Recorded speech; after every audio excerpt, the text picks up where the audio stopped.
You're listening to the Diplomats podcast on Asian geopolitics. As always, I'm your host, Ankit Panda, here from New York City. And today I'm joined by a very special guest. Joining me today is Ali Wine. How are you doing today, Ali? I'm doing great. Thank you very much for having me. I'm really glad to have you on the show. Before we jump into our discussion today, which is for listeners, it's going to be a little bit about big ideas and about the general nature of competition today between the United States and China. I know that most episodes of our Asia Geopolitics podcast focus on newsy events, but this time I thought we'd have Ali on to talk about some of the bigger questions inherent in our competition. But Ali, before we get into our conversation, I wanted to ask you to just tell our listeners a little bit about yourself and what you're working on these days. Sure. So again, thanks very much for having me on. It's really an honor and a privilege. And I should say, just to embarrass you a little bit, I'm a longtime devotee of your work and an admirer of your scholarship. So it's really a privilege to be on the podcast. I'm a policy analyst at the RAND Corporation. I've been here now for a little over 2 years and focus on a few different areas, but I would say primarily thinking about great power competition and thinking about what does the term mean? How do we unpack it analytically? And as I've said in some articles and some episodes or some podcasts lately, I think that there is this marked and growing gap between the prescriptive momentum that great power competition has achieved in Washington and the analytical interrogation that it's undergone. So one bucket is great power competition, and then I guess under the auspices of great power competition, I'm thinking a lot more about U.S.-China relations and thinking about what are potential steady states. Right now, obviously, it seems that there's no bottom to the deterioration of the U.S.-China relationship. But trying to think about what are some potential soft landings for the relationship, what are some of the implications, security implications for the relationship of economic and technological unwinding between the two countries. So I would say great power competition broadly, and then under that broad framework, thinking about alternative features for the U.S.-China relationship. Yeah, you used a very interesting term, steady state. That sort of, to me, evokes the idea of an equilibrium through which the United States and China might coexist, sort of contrary to the idea that we sometimes hear of the two countries being in a new Cold War. Of course, as we know, the Cold War had a rather decisive end, resulted in the victory of one side over the other. So when you refer to the idea of your work focusing on seeking out steady states, is that sort of your prescriptive insight for the United States and China, that they should try to find terms on which they can both coexist through the 21st century? I think they have to, because I mean, you mentioned the analogy that's often invoked, or the analogy that's used to describe U.S.-China tensions today as being akin to a new Cold War, and there are a number of differences between the Cold War and between contemporary U.S.-China competition, and I would be more than happy to discuss some of those. But I think that a core difference is that when we look at the Cold War, and in retrospect, of course, it's hindsight is 2020, and we sometimes construct these or sort of bow tie these neat retrospective narratives. And of course, we meaning the United States, we didn't immediately converge upon containment. We didn't immediately decide that coexistence between the United States, long-term coexistence between the United States and the Soviet Union would be unlikely. But in relatively short order, we did make that decision. And if you look at the contrast, so with the United States and the Soviet Union, if you look at Kennan's long telegram, and if you look at the essay that he penned in Foreign Affairs, he makes it quite clear that whether through the Soviet Union's internal contradictions or through external pressure or some combination thereof, that containment envisioned a mellowing out and or eventually a dissolution of Soviet power. And it's a pretty clear terminal point, the dissolution or mellowing out of Soviet power. And on that point, perhaps the preeminent historian of the Cold War, John Lewis Gaddis, he gave a speech, I believe it was in early 2001, I think in January 2001, in which he was asked to, I think he gave the speech at the Hoover Institution, and he was asked to reflect on his seminal 1982 book, Strategies of Containment. And the Hoover Institution asked him to reflect on how well the messages of the book had held up, how he would write it differently, and what themes of the book he would emphasize more if he were rewriting it in 2001. And one of the observations he made that really jumped out at me, and that I think is germane to our conversation, is he said that although Republican administrations and Democratic administrations varied considerably in how they implemented containment, implicit in the notion of containment was that it was tethered to an end state, namely the dissolution of Soviet power. I think that with China, it's not clear to me that there is at least self-evident, it's not clear to me that there's a self-evident end state. What would an end state look like? So when I think of end states, I think of a dissolution of the Chinese Communist Party. I think of some serious collapse of Chinese power, or an indefinite period, an indefinite collapse of Chinese power. And I don't think that those end states, they are theoretically possible, but I think that they're highly unlikely, number one. And number two, it's not clear to me that the United States should articulate or have as its goal vis-a-vis China the implosion of the Chinese Communist Party, or the mellowing out of Chinese power. Yeah. The reason that I prefer the term steady state as opposed to end state is that, as you alluded to in your question, I think that thinking about steady states, it allows us to expand our imagination. It allows us to think of longer term, more durable equilibria. And I think that the relationship between the United States and China, it does lend itself more to steady states. So the United States and China, while their relationship is increasingly competitive across a range of dimensions, it's important for us not to forget that these are two countries that, despite the incipient momentum towards decoupling, these are two countries that have very significant interdependencies in the realms of economics, technology. Also, if you look at student exchanges, so just as an example, China still accounts fully for about 1/3 of all international students who are enrolled at American institutions of higher education. So there are significant interdependencies. China is not posing a frontal assault on the post-war order in the way that the Soviet Union did. China is more of a selective revisionist, and in fact, it's actually been one of the principal beneficiaries of integration into the post-war order. So when you think about China's extant level of integration into the post-war order, when you think about the number and depth of interdependencies between the United States and China, and when you think about the reality that, as much as Washington and Beijing might not like to acknowledge that reality, there really are few, if any, major challenges of world order on which we can make meaningful, sustainable progress without a baseline of U.S.-China cooperation. And that's why I think the depictions of zero-sum competition or discussions of end states in the U.S.-China relationship, they don't seem to me to quite map onto the reality of the challenge that we face. Yeah. So Ali, that was a really thorough, I think, a breakdown of why that term is relevant. And I think listeners of this podcast will be aware that I agree with a lot of what you've just said. I think there's really no way that a country of China's magnitude could experience the sort of economic growth that it did over the last 2 decades and not change the world and change American priorities, strategic priorities in Asia in a very big way. But just to play devil's advocate, I mean, or not really devil's advocate, but sort of to point out the nature of the changing discourse, I guess, in Washington today about the nature of the U.S.-China relationship. I mean, first of all, we have a president in the White House who has obviously got a very specific agenda with China that largely revolves around trade. You alluded to economic decoupling, and that's certainly something that we're seeing happen under this administration.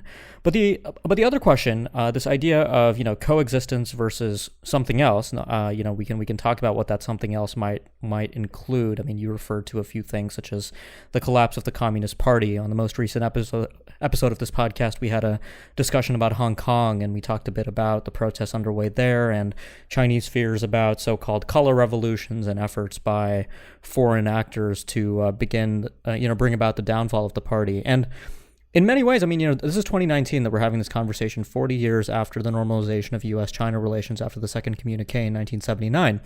7 years after Nixon's first trip in 1972.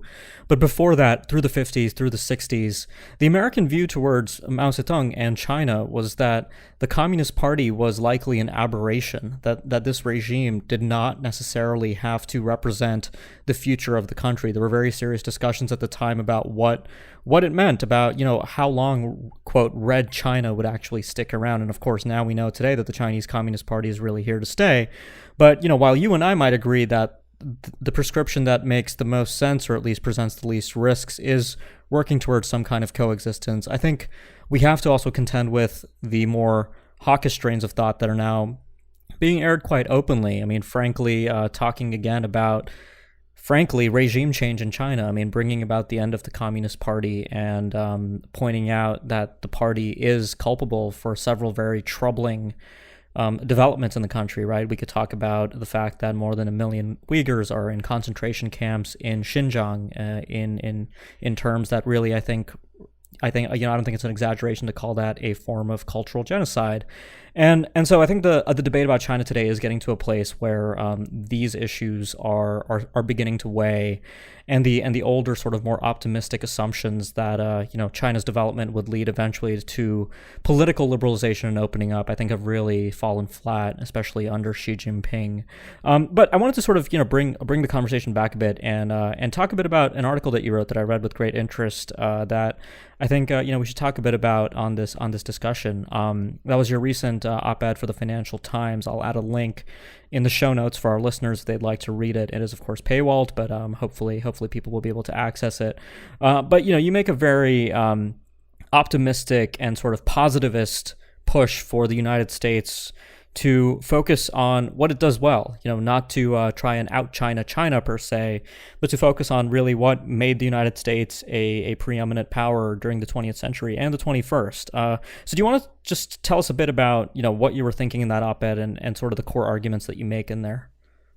Sure. So the immediate precipitant for the op-ed was, of course, the controversy over the controversy that was provoked by then director of the policy planning staff, Karen Skinner's remarks. I believe she made them in a forum in late April, in which she suggested that our competition with China, she likened it to. I don't think she explicitly invoked Samuel Huntington's name, but she discussed how it was akin to kind of a competition between civilizations, and so there was clearly paying homage to Samuel Huntington's famous 1993 essay in Foreign Affairs, and then the book that he subsequently wrote, fleshing out his thesis. And so a number of and then I think it was a few months after she articulated those remarks, National Security Advisor John Bolton made a statement in which he seemed to double down on that conception of a kind of a civilizational competition or a clash between the United States and China. And so when you combined Kieran Skinner's remarks with those of John Bolton, they seem to suggest to a number of observers in both Washington and Beijing that the Trump administration was indeed thinking about U.S.-China competition not only in economic terms, but also perhaps more troublingly and more fundamentally in societal ones. And so I thought it would be interesting to look at Sam Huntington's broader body of work and to see if there were insights that we might glean from his very vast body of scholarship that might map onto the U.S.-China relationship. Because the prevailing narrative is, and I still think the prevailing narrative is that Samuel Huntington is the wrong individual for whom to turn to whom we should turn for guidance and thinking about the relationship. But it just so happens that he published an essay. So 5 years before the essay for which he probably is most famously known, regarding the clash of civilization, he published civilizations rather. He published an essay in Foreign Affairs in 1988, and the title of which is "The U.S. Decline or Renewal?" ?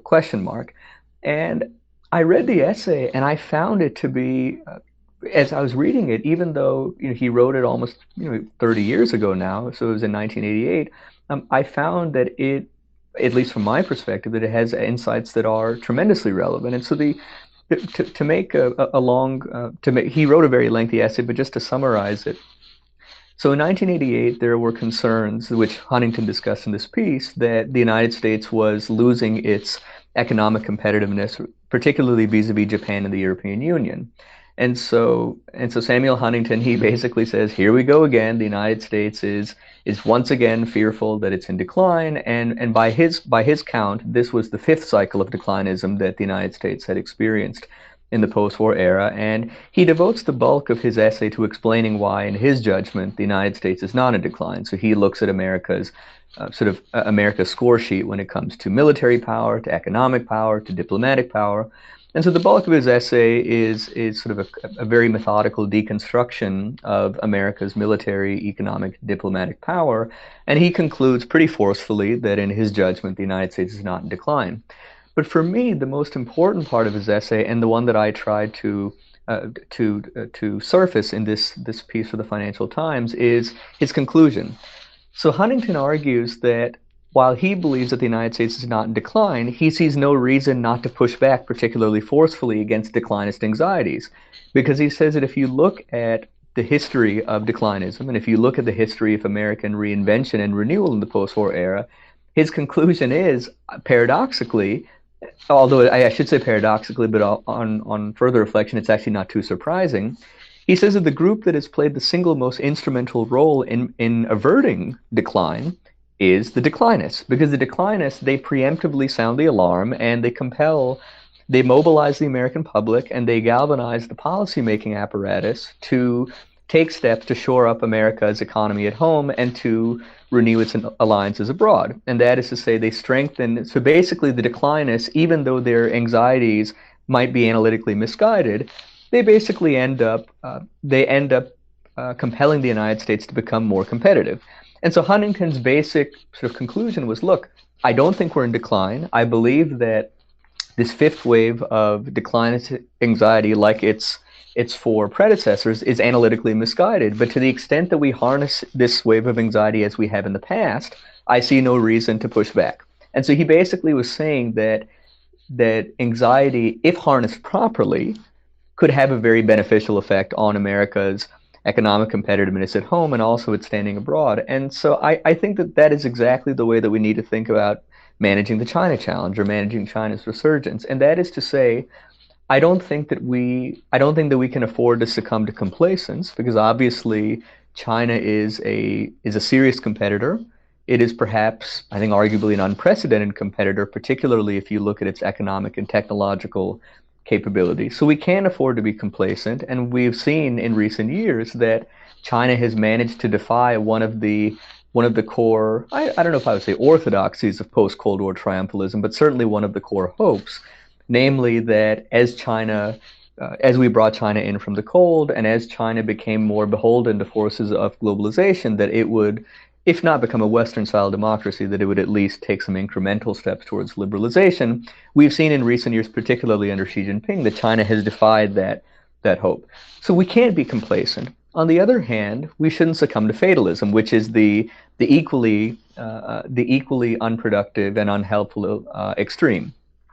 And I fear, when I, just judging by, this is a very anecdotal impression, but judging by some of the conversations I find myself having in Washington, judging by the tenor of some of the articles that I'm reading, some of the events that I'm attending, I do feel that there is a sense of resignation in some of the conversations that I see. Namely, there's this sense that, or there's this depiction of China as this kind of inexorably resurgent juggernaut, proceeding from 100-year plans, that is run by almost these sort of peerlessly strategic and foresighted technocrats. And I just think that depiction is inaccurate. And not only that depiction is inaccurate, but it discounts a number of very, very significant domestic and external liabilities that China confronts. But it induces the United States to pursue a very misguided direction. Because remember Huntington's counsel. Huntington's counsel was that the United States should harness its anxiety not to try to replicate the accomplishments or the pursuits of its competitors, but rather to invest anew in itself. That was his core injunction. And the United States is not China. It can't become China. It would lose everything about itself if it were to try to become China. And so I think that the United States needs to think about, one, what are China's liabilities at home and abroad, of which there are many, and two, what are its unique competitive strengths. So the upshot of the op-ed was to say that if complacence isn't warranted, and I certainly don't think it is, then neither is fatalism. And I think it's worthwhile, at least briefly, to enumerate some of China's myriad liabilities. So let's talk a bit about that. Yeah, go ahead. So internally, I think we're seeing, and I think the trade tensions with the United States have made this point quite clear, that the China state-run model of growth, while it has propelled China quite remarkably for the past 35 to 40 years, that model is it is not an inexhaustible engine of growth, and in fact, it's starting to show signs on a number of fronts. There are a number of indicators and trends suggesting that its state-run model of economic growth is starting to run out of steam. So number one. Number two, and so I should say related to that, I think that there's a recognition among a growing recognition among respected Chinese economists and also among senior Chinese policymakers that they need to shift their model, or they need to enact some pretty fundamental structural reforms. The problem is, one, Xi Jinping has actually, rather than embarking on reforms, he actually has doubled down on state-owned enterprises, and of course, the state-owned enterprises, which occupy an outsized role in the Chinese economy, they of course are going to be very resistant to any campaign of fundamental economic reform, which will be necessary for China to embark on its next phase of growth. So I would say liability one is a model that is running out of gas, but is nonetheless deeply entrenched. Number two, we can't overstate how bleak their demographic outlook is. And we've been talking about demographic headwinds for some time, but I think it's only now that those headwinds are really beginning to make their impact felt. And I think that in the decades to come, if you look at whether it's a decline in China's working age population, whether it's the rapidly decreasing ratio between China's working age population and its elderly population, I think that China's demographic outlook is very bleak, and it's only, I think, going to grow more grim. And as much as China is trying to backtrack on some of the damage that it has incurred as a result of its imposition of a one-child policy, I think that some of that damage could well be irreversible. So number two would be its demographic outlook. Number three, it's not a new tension, or it's not a new challenge, but I think it remains a formidable challenge, and that is how do you on the one hand develop and grow a middle class and thereby present yourself to the rest of the world as a country that can continue to grow without becoming democratic, but basically keep that burgeoning middle class compliant and subordinate and quiet. And I think that up until now, I think it's fair to say that China has done quite a remarkable job of preempting dissent, and preventing sort of the mobilization of large scale unrest. But how long can it sustain that tension, a tension that inheres in trying to maintain sort of a quasi-capitalist or quasi-market economy, but also a one-party authoritarian rule? So there are a number of, and then of course, as we're seeing with the ongoing protests in Hong Kong, China still has not solved, for lack of a more elegant word, China still has not solved the problems in Xinjiang, in Tibet, in Hong Kong, and I think if anything, its brutal treatment of the Uyghurs, it's really quite crude and appalling antics vis-a-vis the protesters in Hong Kong, its continued efforts to strip Taiwan of diplomatic recognition around the world, I think that they are really starting to not only elicit greater scrutiny, but also elicit greater consternation in the international community.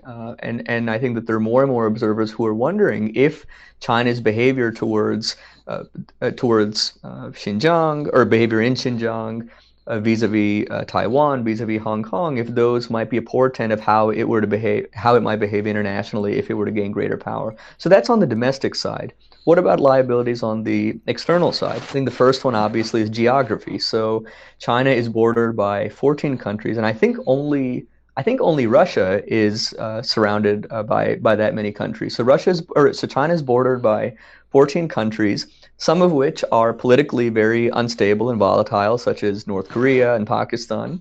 But it's also surrounded by, or bordered by, very confident, capable democracies. So whether we look at India, Japan, South Korea, Australia, these are countries that are very capable economically, very capable militarily and technologically, and I think that China would be quite hubristic if it were to believe that it could simply resume its historical position of regional preeminence, and that these confident, capable democracies at border, it will simply sit idly by.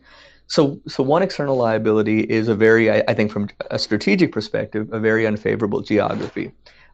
For all the talk about relative American decline, China nonetheless has to confront a very formidable American naval presence in its immediate periphery. I think also externally, China, yes, it has a growing number of transactional partners by virtue of its geoeconomic statecraft, but China doesn't have genuine allies.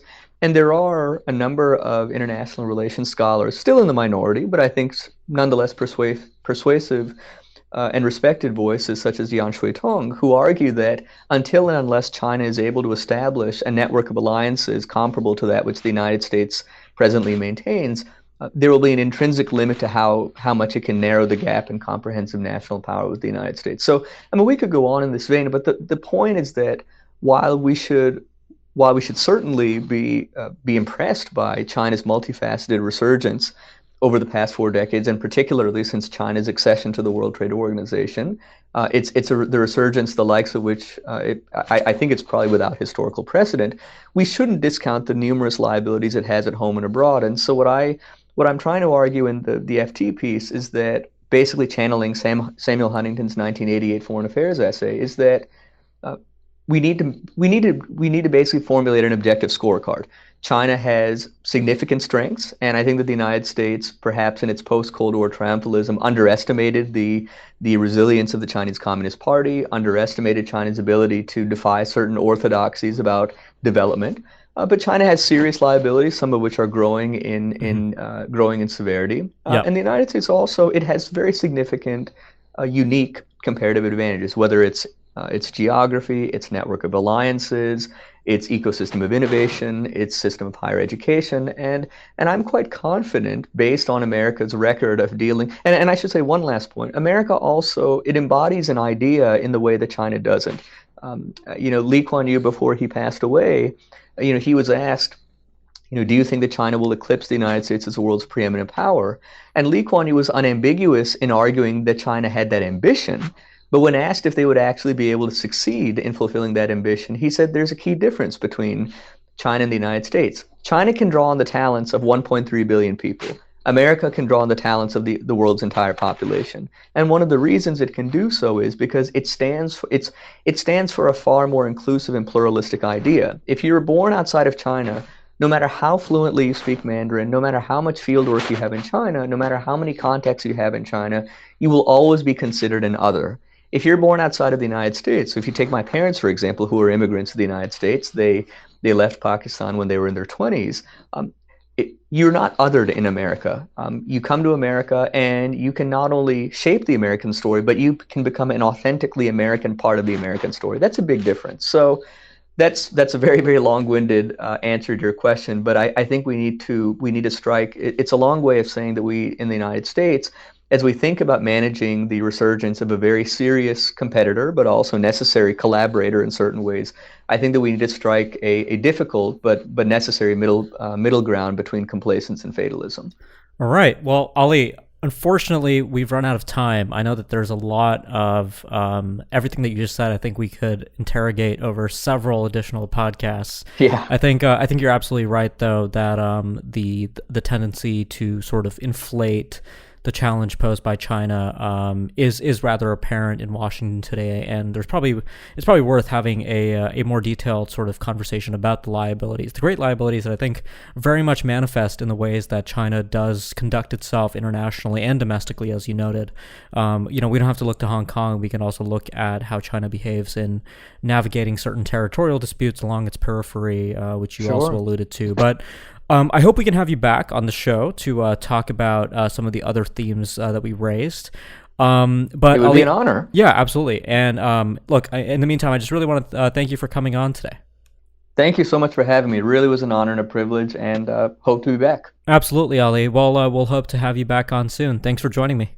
Thanks very much. All right, for listeners, if you liked what you heard on the podcast, make sure you subscribe. You can do that on iTunes, Google Play, or Spotify, or any other number of podcast providers out there. Just search for the Asia Geopolitics Podcast. And if you've been a subscriber for a while, but you haven't yet left us a review on iTunes, please go do that. That really helps get the word out about the show. Before we end, just a word from our sponsor. This episode of the Asia Geopolitics Podcast is brought to you by Diplomat Risk Intelligence, or DRI. DRI is the consulting and analysis division of The Diplomat, the Asia-Pacific's leading current affairs magazine. Since its launch in 2002, The Diplomat has been dedicated to quality analysis and commentary on events and trends in Asia and around the world, and is now one of the most respected publications covering the region. DRI inherits this approach and offers clients in the private, public, and nonprofit sectors worldwide access to an exclusive network of subject matter experts and analysts. Whatever your needs in the wider Asia-Pacific region, DRI can offer the knowledge and expertise necessary to anticipate and manage geopolitical and geoeconomic risk. For more information, please visit dri.thediplomat.com. Thanks a lot for listening, and we'll be back soon with more.